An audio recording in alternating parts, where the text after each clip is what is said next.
بسم اللہ الرحمن الرحیم۔ السلام علیکم ورحمۃ اللہ وبرکاتہ۔ پیاری پیاری اسلامک ویڈیوز دیکھنے کے لیے ہمارا چینل ضرور سبسکرائب کریں۔ آج ہم آپ کو حضرت عزیر علیہ السلام کا وہ واقعہ سنانا چاہتے ہیں کہ کس طرح اللہ تعالیٰ نے حضرت عزیر علیہ السلام کو 100 سال موت دینے کے بعد دوبارہ زندہ کیا اور ان کی آنکھوں کے سامنے مردہ کو زندہ کرنے کا مشاہدہ کروایا۔ جب بخت نصر بادشاہ نے بیت المقدس کو ویران کیا اور بنی اسرائیل کو قتل و غارت گری کر کے تباہ کر ڈالا تو ایک مرتبہ حضرت عزیر علیہ السلام کا وہاں سے گزر ہوا۔ آپ کے ساتھ ایک برتن کھجور اور ایک پیالہ انگور کا رس تھا اور آپ ایک گدھے پر سوار تھے۔ تمام بستی میں پھرے لیکن کسی شخص کو وہاں نہ پایا۔ بستی کی عمارتیں گری ہوئی تھیں۔ آپ نے تعجب سے کہا کہ اللہ تعالیٰ انہیں ان کی موت کے بعد کیسے زندہ کرے گا۔ اس کے بعد آپ علیہ السلام نے اپنی سواری کے جانور کو وہاں باندھ دیا اور آرام فرمانے لگے۔ اسی حالت میں آپ کی روح قبض کر لی گئی اور گدھا بھی مر گیا۔ یہ صبح کا واقعہ ہے۔ اس سے 70 برس بعد اللہ تعالیٰ نے ایران کے بادشاہوں میں سے ایک بادشاہ کو غلبہ دیا اور وہ اپنی فوج لے کر بیت المقدس پہنچا۔ اس کو پہلے سے بھی بہتر طریقے سے آباد کیا اور بنی اسرائیل میں سے جو لوگ باقی رہ گئے تھے وہ دوبارہ یہاں آ کر بیت المقدس اور اس کے گرد و نواح میں آباد ہو گئے اور ان کی تعداد بڑھتی رہی۔ اس پورے عرصہ میں اللہ تعالیٰ نے حضرت عزیر علیہ السلام کو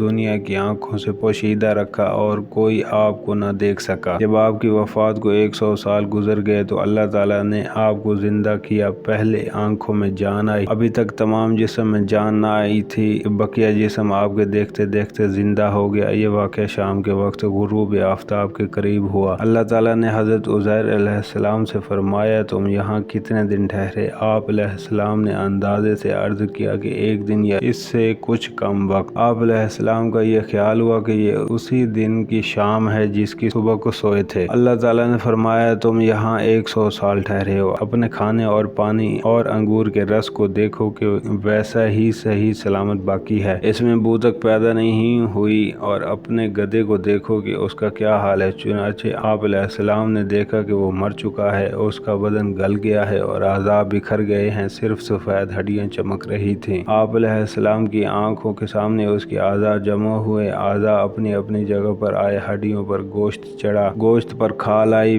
بال نکلے، پھر اس میں روح پھونکی گئی اور وہ اٹھ کھڑا ہوا اور آواز نکالنے لگا۔ آپ علیہ السلام نے اللہ تعالیٰ کی قدرت کا مشاہدہ کیا اور فرمایا کہ میں خوب جانتا ہوں اور اللہ تعالیٰ ہر چیز پر قادر ہے۔ یعنی یقین تو پہلے ہی تھا، اب عین الیقین حاصل ہو گیا۔ پھر آپ اپنی اس سواری پر سوار ہو کر اپنے محلے میں تشریف لائے اور سر اقدس اور داڑھی مبارک کے بال سفید تھے۔ عمر وہی 40 سال کی تھی۔ کوئی آپ کو نہیں پہچانتا تھا۔ اندازہ سے اپنے مقام پر پہنچے، ایک ضعیف بڑھیا ملی جس کے پاؤں رہ گئے تھے، وہ نابینا ہو گئی تھی۔ وہ آپ کے گھر کی باندھی تھی اور اس نے آپ کو دیکھا ہوا تھا۔ آپ علیہ السلام نے اس سے دریافت فرمایا کہ یہ عزیر کا مکان ہے؟ اس نے کہا ہاں، لیکن عزیر کہاں؟ انہیں تو غائب ہوئے 100 سال گزر گئے۔ یہ کہہ کر وہ خوب روئی۔ آپ علیہ السلام نے فرمایا کہ میں عزیر ہوں۔ اس نے کہا سبحان اللہ، یہ کیسے ہو سکتا ہے؟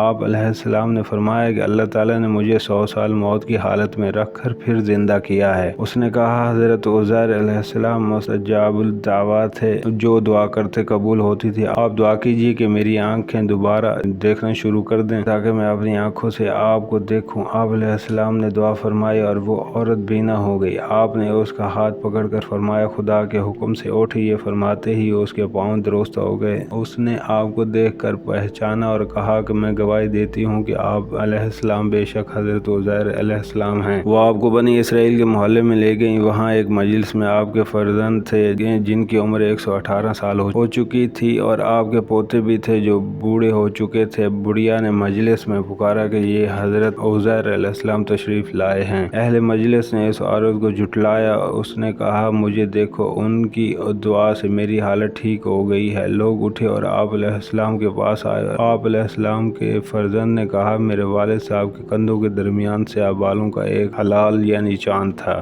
جسم مبارک کھول کر دکھایا گیا تو وہ موجود تھا، نہیں اس زمانے میں توریت کا کوئی نسخہ باقی نہ رہا، کوئی اس کے جاننے والا موجود نہ تھا۔ آپ علیہ السلام نے تمام توریت زبانی پڑھ دی۔ ایک شخص نے کہا، مجھے اپنے والد سے معلوم ہوا کہ بخت نصر کی ستم گیریوں کے بعد گرفتاری کے زمانہ میں میرے دادا نے توریت ایک جگہ دفن کر دی تھی، اس کا پتہ مجھے معلوم ہے۔ اس پتہ پر جستجو کر کے توریت کا وہ دفن شدہ نسخہ نکالا گیا اور حضرت عزیر علیہ السلام نے اپنی یاد سے جو توریت لکھائی تھی اس سے مقابلہ کیا گیا تو ایک حرف کا فرق نہ تھا۔